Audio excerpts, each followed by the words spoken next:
Good afternoon. MK trading Beldar পক্ষ থেকে আমি গোপাল আপনাদের সবাইকে আজকের অ্যানালাইসিস ভিডিওতে হার্দিক অভিনন্দন। আজ 10 নভেম্বর সোমবার। মার্কেট বলতে গেলে একদম সাইডওয়েজ মুভমেন্ট করেছে। সেকেন্ড হাফ 30-40 পয়েন্ট রেঞ্জের মধ্যে ট্রেড করেছে। যেহেতু কালকে নিফটির এক্সপায়ারি আছে 11 নভেম্বর, তার কারণে নিফটি আজকে রেঞ্জের মধ্যে একটা ট্রেড করেছে। রেঞ্জের মধ্যে ক্লোজিংও দিল। 3:30 এখন হয়েছে, জাস্ট মার্কেট শেষ হলো। তো আগামীকাল নিফটির এক্সপায়ারি মুভমেন্ট কিভাবে হতে পারে, এক্সাক্ট সাপোর্ট রেজিস্ট্যান্স লেভেল কি হতে পারে, কালকে ট্রেন্ড কিভাবে থাকতে পারে, এগুলোকে নিয়েই আজকের এই ভিডিও। তো অ্যানালাইসিস করার আগে আপনাদেরকে দেখিয়ে রাখবো ডিসক্লেমার অবশ্যই ভালো করে পড়ে নেবেন, কারণ এমকে ট্রেডিং অথবা আমি কোনোভাবেই কিন্তু আপনাদেরকে বাই বা সেলের আমরা রেকমেন্ডেশন দেই না। এখানে যা কিছু ইনফরমেশান ভিডিওতে দেওয়া হচ্ছে টোটালটাই কিন্তু এডুকেশন এবং লার্নিং পারপাসের জন্য। এবং প্রত্যেকেই বলবো, যারা আমার ভিডিওগুলো দেখছেন, যারা নতুন এসেছেন আমার চ্যানেলে, সাবস্ক্রাইব করে নেবেন, বেল আইকনে গিয়ে অলে ক্লিক করবেন এবং লাইক করতে ভুলবেন না। নিফটি আজকে ক্লোজিং 25,574, এভারেজ ক্লোজিং 25,574-এ নিফটি ক্লোজিং দিয়েছে। এখানে একটা জিনিস আপনাদের দেখাই, ডেলি টাইম ফ্রেমে 3টে ক্যান্ডেল দেখুন। এটা হচ্ছে 6 নভেম্বর, 7 নভেম্বর, 10 নভেম্বর। এই 3টে ক্যান্ডেলকে নিয়ে একটা ফর্ম নিফটি তৈরি করতে যাচ্ছিল। প্রায় এটাকে বলা যায় মর্নিং স্টার। যদি 25,600-র উপরে নিফটি ক্লোজিং দিত তাহলে কিন্তু একটা ভালো মর্নিং স্টারের ফর্ম কিন্তু আমরা দেখতে পেতাম। তো এটাকেও কিন্তু মর্নিং স্টার বলা যায়। এবং মর্নিং স্টার কোথায় হচ্ছে? সাপোর্ট এরিয়ায়।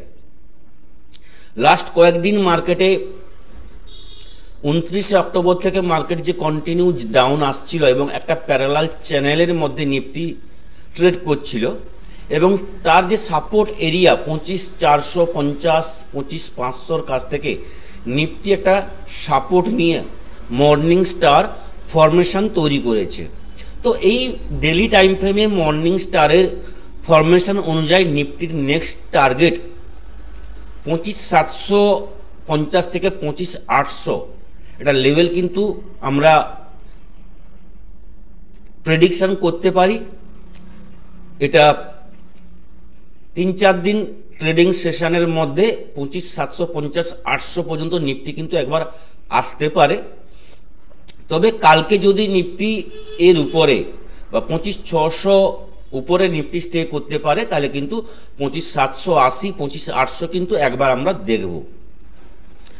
আরও একটা জিনিস আপনাদের বলে রাখি, বিহারের নির্বাচন উইক বলতে গেলে এটা, তো বিহার নির্বাচনের যে ফল আসবে তার উপরে কিন্তু মার্কেটে প্রভাব পড়বে। যদি মনে হয় নীতিশ কুমার আবার চিফ মিনিস্টার হবেন তাহলে কিন্তু মার্কেটে একটা ডিপ জায়গা দেখে কিন্তু বাইং করতে আমরা পারি। বিজেপি ক্ষমতায় এলে বিহারে সেখান থেকে একটা আবার পজিটিভ র্যালি আমরা কিছু হলেও মার্কেটে তার এফেক্ট আমরা দেখতে পাবো। যদি শর্ট টাইম ফ্রেমে 30 মিনিট টাইম ফ্রেমে নিফটিকে আমরা দেখি, প্যারালাল চ্যানেলের উপরে নিফটি ক্লোজিং দিয়েছে এবং 25,570-75-এ ক্লোজিং দিয়েছে, যেখানে 82 পয়েন্ট পজিটিভ ক্লোজিং দিয়েছে। কালকে ভিউ থাকবে আজকে নিফটি যে হাইটা তৈরি করেছিল, যে হাইটাকে ব্রেক করতে পারেনি, পরপর 3বার ট্রাই করেছে 25,650 জোনটাকে ব্রেক করার জন্য। অ্যাকচুয়ালি বলতে গেলে 25,650 থেকে 25,670 এই জোনটা হচ্ছে একটা বড় রেজিস্ট্যান্স জোন। নিফটি কালকে এর উপরে ট্রেড করা শুরু করলে এখান থেকে কিন্তু পজিটিভ মুভমেন্ট আমরা পাবো। কালকের ডেটেই 25,700, 750, 800 পর্যন্ত কিন্তু মুভমেন্ট কিন্তু আমরা দেখতে পারি, যদি মর্নিংয়ে নিফটি এই লেভেলটা ব্রেক করে স্টে করতে পারে। প্রবাবিলিটি গ্যাপ আপ ওপেনিং 25,650 উপরে স্টে, তাহলে কিন্তু 25,700, 750 আমরা দেখতে পাবো। প্রবাবিলিটি 2, মার্কেট একটা গ্যাপ ডাউন ওপেন নেবে 25,550, 540 জোনটাকে সাপোর্ট নিয়ে পুনরায় যদি 25,650টা ব্রেক করে যায়, তাহলে সেখান থেকে কিন্তু আবার হাই চান্স থাকবে মার্কেট কিন্তু 25,700, 750, 800 দিকে নিফটি ক্রমশ কিন্তু র্যালি নেওয়ার। ওভারঅল যদি আমরা স্ক্যাল্পিং ট্রেডে যাই, তাহলে বলবো 25,600 উপরে পজিটিভ ট্রেড নেওয়া যায়। টার্গেট থাকবে একদম ছোট ছোট 25,630 থেকে 50-60 জোন। 25,660 জোনটা ব্রেক করে গেলে 25,720, 25,700, 25,700, 720, 25,780 এই লেভেলগুলো কিন্তু পরপর আসবে। এবার যদি ডাউনের জন্য আমরা ট্রেড নিই, তাহলে বলবো 25,550, 25,550-এর নিচে নিফটি ট্রেড করা শুরু করলে সেখান থেকে ডাউনফলের জন্য কিছু না কিছু আমরা স্ক্যাল্পিং আমরা করতে পারি, যেখানে 25,530, 25,500, 25,480, 25,460 এই লেভেলগুলো কিন্তু পরপর কিন্তু আসবে। স্ক্যাল্পিং মানে এইটুকু আপনারা বুঝতে পেরেছেন, একদম ছোট ছোট টার্গেট হবে। স্টপ লসও কিন্তু একদম স্ট্রিক হওয়া প্রয়োজন, যেহেতু আপনারা টার্গেট কম নিচ্ছেন, সেখানে স্টপ লসটাও কিন্তু একদম লিমিটের মধ্যে হওয়া উচিত, না হলে কিন্তু প্রতিটা ট্রেডে কিন্তু আপনি ফাঁসবেন। প্রপার জায়গায় এন্ট্রি নিন। রেজিস্ট্যান্স ব্রেক করেছে, কোনো গ্রিন ক্যান্ডেল ক্লোজিং দিয়েছে, তার উপরে নিফটি ট্রেড করছে, তাহলে কিন্তু একটা পজিটিভ ট্রেড নেবেন, যেখানে 30 পয়েন্ট টার্গেট থাকবে। সাপোর্ট ব্রেক করেছে with red candle, strong red candle, তাহলে সেখান থেকে একটা ডাউনের জন্য ট্রেড নেব, টার্গেট থাকবে 30 পয়েন্ট। এইভাবে ট্রেড করলে নিফটিতে কিন্তু প্রতিটা ট্রেড কিন্তু প্রফিটেবল হবে। এক্সপায়ারি আছে কালকে, গামা ব্লাস্ট হতে পারে, তো নিফটির গামা ব্লাস্ট 25,650-এর উপরে অলরেডি কিন্তু নিফটি মুভমেন্ট দেবে। 720, 25,720টা যদি ব্রেক করে যায়, সেখান থেকে কিন্তু 80 থেকে 100 পয়েন্টের একটা মুভমেন্ট পাবো। যদি আরও একটু রিস্ক নিতে চান, 25,680, 25,680-র উপরে নিফটি স্টে করে গেলে একটা 80 থেকে 100 পয়েন্টের টার্গেট মিনিমাম রাখতে পারেন আপসাইডে। এবং ডাউনের দিকে বলবো 25,450, 25,450-এর নিচে যদি নিফটি স্টে করতে পারে, সেখান থেকে মিনিমাম 100 পয়েন্টের একটা কারেকশন আমরা কিন্তু দেখতে পাবো ডাউন সাইডে। তো গামা ব্লাস্ট লেভেল 25,450 বিলো ডাউনের দিকে, 25,680 থেকে 25,700 এই জোনের উপরে থাকলে উপরে গামা ব্লাস্ট হতে পারে, যেখানে 80 থেকে 100 পয়েন্টের টার্গেট রেখে কিন্তু নিফটি ট্রেড করবেন। বাকি যা কিছু ইনফরমেশন লাইভ মার্কেটে আমি কিন্তু ফ্রি টেলিগ্রামে যেভাবে প্রতিদিন আপনাদের সাপোর্ট করে থাকি, সেইভাবে কিন্তু প্রতিদিন সাপোর্ট করে থাকবো। তো যারা টেলিগ্রামে এখনও জয়েন করেননি, MK trading Belda, MK trading and academy for the stock market search করলে পেয়ে যাবেন, এবং ডেসক্রিপশানে আমার লিঙ্ক দেওয়া থাকে, সেখানে গিয়ে আপনারা জয়েন করতে পারেন। আরও একটা জিনিস বলে রাখি, আমাদের অপশান ট্রেডিংয়ের নিউ ব্যাচ শুরু হবে 22 নভেম্বর শনিবার সকাল 9টা থেকে বা 10টার মধ্যে শুরু হবে। 2 ঘন্টার ক্লাস হবে, সপ্তাহে 3 দিন করে ক্লাস হবে। যারা অপশান ট্রেডিং, স্টক ট্রেডিং শিখতে চান, জানতে চান, বা যারা ট্রেডিং অলরেডি কেরিয়ারে ঢুকেছেন বা ট্রেডিং করছেন কিন্তু প্রপার নলেজ নেই, তাদেরকে বলবো আগে অবশ্যই কিন্তু ট্রেডিংটা শিখুন, তারপর ট্রেডিং করুন। তো যারা শিখতে চান অবশ্যই কন্ট্যাক্ট করুন, 8617423277 এই নাম্বারে কন্ট্যাক্ট করুন, নিজের নাম রেজিস্টার করুন। সপ্তাহে 3 দিন করে ক্লাস হবে, এটা একটা মাস্টার ক্লাস। এখানে সমস্ত কিছুই শেখানো হবে, ডিপলি শেখানো হবে, প্র্যাকটিক্যালও থাকে, লাইভ মার্কেট প্র্যাকটিসও থাকবে। তো প্রপারলি আপনাকে শেখানো হবে।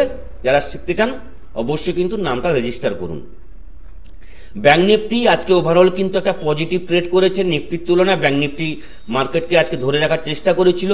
যদি আমরা শর্ট টাইম ফ্রেমেও দেখি, এটা একটা পোল অ্যান্ড ফ্ল্যাগের ফর্ম তৈরি করেছে। নিফটির ক্ষেত্রেও কিন্তু পোল অ্যান্ড ফ্ল্যাগ হয়েছে। মানে বলতে গেলে 7 তারিখের যে লো, সেখান থেকে কিন্তু ব্যাঙ্ক নিফটি ক্রমশ কিন্তু একটা পজিটিভ ট্রেন্ডে বা পজিটিভ র্যালি আজকেও আমরা দেখতে পেয়েছি। ওভারঅল ব্যাঙ্ক নিফটির ক্ষেত্রে বলবো, ব্যাঙ্ক নিফটি আজকে ক্লোজিং দিয়েছে 57,937। যদি 58,000 ব্যাঙ্ক নিফটি 58,000 লেভেলের উপরে ব্যাঙ্ক নিফটি স্টে করতে পারে, সেখান থেকে পজিটিভ র্যালি আসবে, যেখানে ফার্স্ট টার্গেট থাকবে আজকের হাই 58,100। এর উপরে ব্যাঙ্ক নিফটি স্টে করে গেলে 58,250 এবং 58,450 লেভেল পর্যন্ত কালকের ডেটে কিন্তু আমরা দেখতে পাবো ব্যাঙ্ক নিফটিতে। এবং 58,450 লেভেলটা ব্রেক করে গেলে ব্যাঙ্ক নিফটিতে আরও 200 পয়েন্টের কিন্তু মুভমেন্ট কিন্তু পরপর কিন্তু আপসাইডে আমরা দেখতে পাবো। এবার যদি ব্যাঙ্ক নিফটি ডাউনের দিকে আমরা ট্রেড নিই, তাহলে বলবো আজকের যে লাস্ট যে 30 মিনিটসের লো হয়েছে 57,870 লেভেলটা যদি ব্রেক করে যায়, সেখান থেকে কিন্তু ডাউনের আমরা ট্রেড নিতে পারি, যেখানে ব্যাঙ্ক নিফটির ফার্স্ট টার্গেট থাকবে 57,800 এবং 57,750। 57,750 লেভেলটা যদি ব্রেক করে যায়, সেখান থেকে ব্যাঙ্ক নিফটি 57,680 এই লেভেল পর্যন্ত কিন্তু ব্যাঙ্ক নিফটির কালকে একটা আমরা কারেকশান দেখতে পারি। 57,500 আসবে না, 57,600 পর্যন্ত ম্যাক্সিমাম ব্যাঙ্ক নিফটির কালকে একটা কারেকশান দেখতে পারি যদি ডাউনের দিকে ট্রেড নেয়। ওভারঅল কাল মানে আসছে 2-3 দিন ওভারঅল মার্কেট একটা পজিটিভ মুভমেন্ট আমি দেখতে পাচ্ছি। নিফটি ব্যাঙ্ক নিফটিতে একটা পজিটিভ র্যালি হতে পারে, এটা আমার পার্সোনাল ভিউ। তো প্রপারলি লেভেল দেখে ট্রেড করবেন, সাপোর্ট রেজিস্ট্যান্স দেখে ট্রেড করবেন। কালকে এক্সপায়ারি আছে, বড় বড় মুভমেন্ট হতে পারে, স্পাইক আসতে পারে, দেখে কিন্তু ট্রেড করবেন। যদি আমরা গ্লোবাল মার্কেট দেখে নিই, গ্লোবাল কিভাবে ইন্ডিকেট করছে কিছুটা আমরা হলে বুঝতে পারবো। ইউএস মার্কেট ডাউ চলছে 232 পয়েন্ট পজিটিভ দাঁড়িয়ে আছে, S&P 500 8 point positive, Nasdaq 48 point negative. Europe market overall বলতে গেলে পজিটিভ আছে। এশিয়ান মার্কেট ওভারঅল বলতে গেলে ম্যাক্সিমাম এশিয়ান মার্কেট পজিটিভ আছে। দুটো জাকার্তা এবং স্ট্রেটস টাইম নেগেটিভ, তাও ফ্ল্যাট টু নেগেটিভ।